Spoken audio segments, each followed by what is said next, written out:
नमस्कार दोस्तों।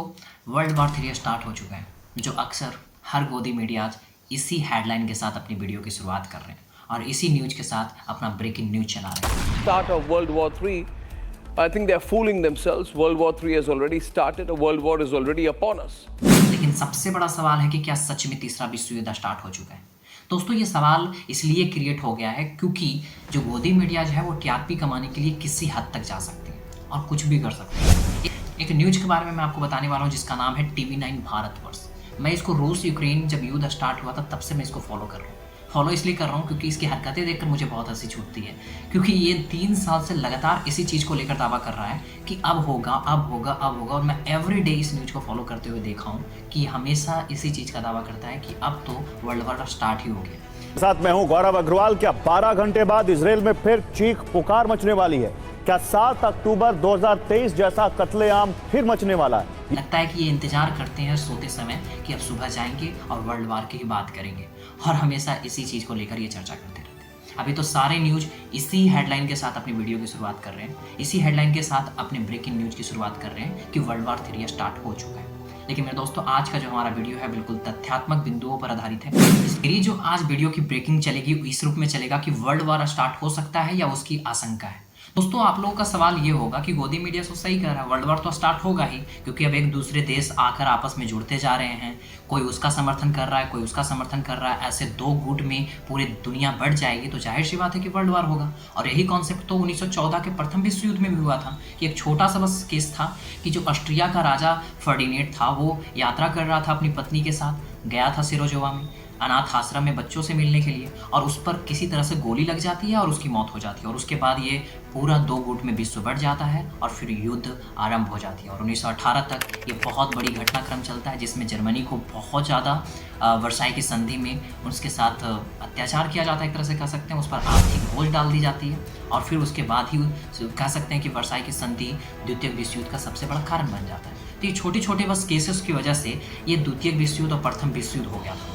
लेकिन अब यहाँ पे बात ये समझना जरूरी है कि आखिर तीसरे विश्व युद्ध की आशंका क्यों नहीं है और गोदी मीडिया क्यों बार बार गलत चीज़ों को दावा करती है। क्योंकि मेरे दोस्तों, 1945 में एक संस्था का गठन हुआ जो विश्व शांति और युद्ध ना हो इसके संदर्भ में किया गया था, और उसका नाम था मेरे दोस्तों UN, जिसको हिंदी में संयुक्त राष्ट्र कहा जाता है, यूनाइटेड नेशन कहा जाता है दोस्तों। उसी का एक निकाय है जिसका नाम है सुरक्षा परिषद अर्थात सिक्योरिटी काउंसिल।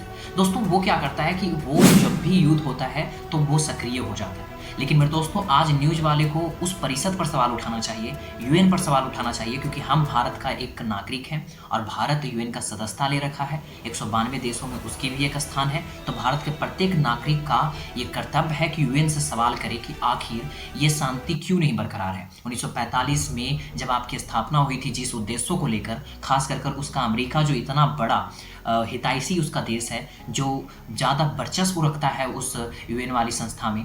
हाँ दोस्तों, ये भी बिल्कुल बात सही है कि ईरान ने इजराइल पर 1 अक्टूबर 2024 को 180 से प्लस बैलिस्टिक मिसाइलें दागी हैं। लेकिन दोस्तों, सबसे बड़ा सवाल है कि आखिर ऐसा क्यों हुआ।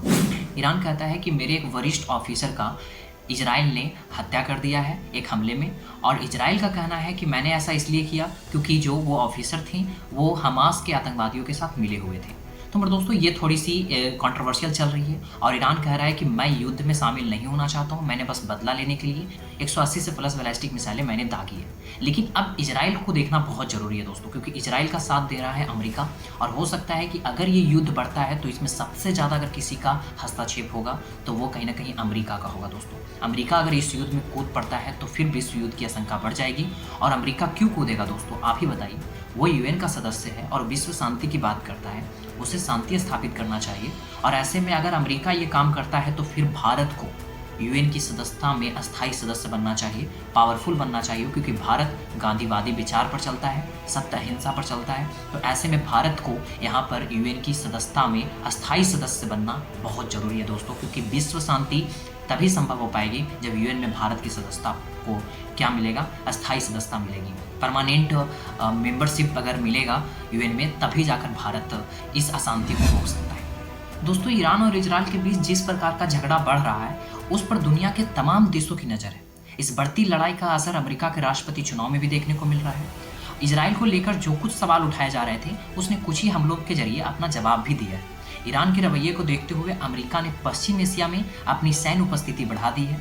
यदि इसके जवाब में रूस या चीन ईरान की मदद के लिए आगे आते हैं तो पश्चिम एशिया विश्व का सबसे बड़ा अखाड़ा बन जाएगा दोस्तों, क्योंकि रूस और चीन किसी भी क्षेत्र में अमेरिका का वर्चस्व कायम होना नहीं देखना चाहते। फ्रेंड्स, सुरक्षा परिषद की नाकामी को देखते हुए भारत को पश्चिम एशिया में शांति समझौते के लिए सक्रिय होना चाहिए। और जैसा कि आप जानते हैं कि भारत का संबंध इजराइल और ईरान दोनों से बहुत अच्छे हैं। और दोस्तों, इसकी भी अनदेखी नहीं कर सकते हैं कि अनेक देश यह मान रहे हैं कि भारत अपने बढ़ते कद के चलते पश्चिम एशिया में शांति की प्रभावी पहल कर सकता है। यह भारत के बढ़ते प्रभाव का ही परिणाम है कि अनेक प्रमुख देश भारत को सुरक्षा परिषद का अस्थायी सदस्य बनाने की जरूरत जता रहे हैं दोस्तों। तो ये जाहिर सी बात है कि भारत के लिए बहुत इंपॉर्टेंट है। हमें क्या लगता था दोस्तों, हमें पहले लगता था कि पश्चिमी देश बहुत अच्छे हैं, पश्चिमी देश के कल्चर बहुत अच्छे हैं, हमें ऐसा लगता था। तो अगर आज के ज़माने में अगर किसी चीज़ को डिफाइन करना हो तो मैं पश्चिम देश को अशांति के क्षेत्र में डिफाइन करता हूँ, और उसकी तुलना में भारत लाख गुना अच्छा है दोस्तों। तो भारत का नागरिक होने में हमें बहुत गर्व है। और सबसे ज़्यादा इम्पॉर्टेंट कि अभी तक जो यूएन में, खास करके सुरक्षा परिषद में भारत को वीटो पावर नहीं मिला है, वहाँ मिलना चाहिए दोस्तों। और इसके लिए मैंने खास करके ट्विटर पर भी कैंपेन चलाया है। अगर आपने अभी तक मेरे ट्विटर कैंपेन में जाकर ज्वाइन नहीं किया तो वहाँ जाकर मेरे इस कैंपेन में शामिल हो सकते हैं और ज़्यादा से ज़्यादा ट्रेंडिंग पे चला सकते हैं कि भारत को यूएन की सदस्यता में वीटो पावर दिया जाना चाहिए, अस्थायी सदस्य बनाया जाना चाहिए। और यही सवाल प्रत्येक न्यूज़ वाले जो गोदी मीडियाज हैं उनको भी ये सवाल पूछना चाहिए और ज़्यादा से ज़्यादा लोगों तक ये बात पहुँचाना चाहिए, ताकि अमेरिका तक ये खबर पहुँचे कि भारत को अस्थायी सदस्य का दर्जा मिलना चाहिए। फ्रेंड्स, एक बात बिल्कुल स्पष्ट है कि ये युद्ध जो हो रहे हैं इसका सबसे बड़ा जिम्मेदार यूएन है और उसका सबसे बड़ा हितैषी देश अमेरिका है दोस्तों। और मैं ऐसा क्यों कह रहा हूँ, क्योंकि यूएन में एक बात कहा गया है कि आतंकवादी को हम कभी सपोर्ट नहीं कर सकते, नॉट टेररिज्म, ओके। और भारत भी इसी चीज़ को लेकर बार बार कहता रहा है कि हम इजराइल का सपोर्ट करते हैं, हम ईरान का भी सपोर्ट करते हैं, हम हमास की बात को भी समझते हैं, लेकिन जहाँ पे भी आतंकवादी की बात होगी हम उसका सपोर्ट नहीं करेंगे, हम आतंकवादी के साथ नहीं रहेंगे।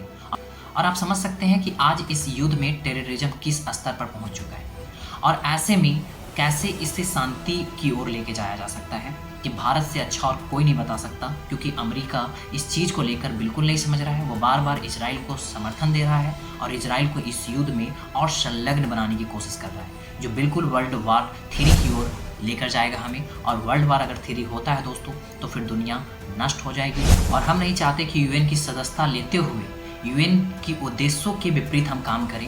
हम नहीं चाहते कि हम संयुक्त राष्ट्र जो 1945 में गठित हुआ द्वितीय विश्व युद्ध के बाद, कि अब तीसरा विश्व युद्ध नहीं होगा, उसके हम विपरीत काम करें। और इसी बात को समझना चाहिए अमेरिका को, जो बार बार कहता है कि हम एक देश नहीं, हम एक विचारधारा है। तो विचारधारा आपकी कहाँ गई? विचारधारा तो यहाँ पे आपकी नष्ट दिखती हुई नजर आ रही है। आपका विचारधारा तो तीसरे विश्व युद्ध की ओर हमें लेके जा रहा है। इस चीज़ को समझना है और हमें लगता है कि अमेरिका को इस अस्थायी सदस्य से अस्थायी की ओर लेके जाना चाहिए। ये एक विचारधारा तो है, लेकिन ये विचारधारा एक खराब विचारधारा है दोस्तों, और इसका हम बिल्कुल विरोध करते हैं। और हम इसके लिए गोदी मीडिया से भी अपील करते हैं कि आप लोग भी इस पर सवाल उठाइए और कहिए कि भारत को यूएन की सदस्यता एक परमानेंट मेंबरशिप में शामिल करें, ताकि भारत अपने निर्णय के माध्यम से विश्व शांति को प्राप्त कर सके दोस्तों।